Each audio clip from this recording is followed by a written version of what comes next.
Tomorrow is the spring primary, and ads are continuing to flood the airwaves in what is expected to be the most expensive state Supreme Court election in history. Millions of dollars are being spent, and that's even before the primary election, which is tomorrow. Political reporter Will Keneally has our latest reality check. Last week, we took a look at an ad run by Liberal candidate Janet Protasewicz. Now we'll take a look at one of the conservatives.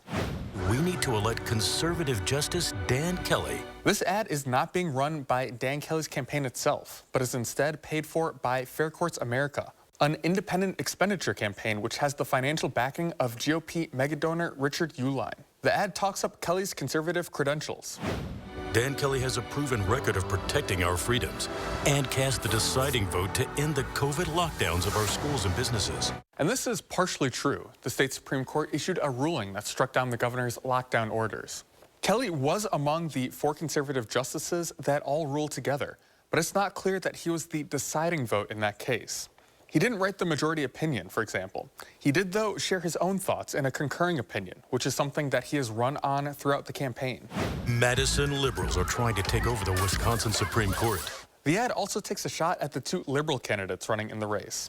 And again, this ad does not come from Kelly's campaign itself, but it does articulate what many conservatives see is at stake for this upcoming election. Protasewicz, one of the liberal candidates, has talked a lot about bringing her values to the bench. Conservatives are trying to block that. This Kelly ad is part of the more than $800,000 that Fair Courts America is putting behind the candidate in both radio and TV ads, and is part of the almost $4 million that outside groups are spending on this race. I'm Will Keneally with this reality check.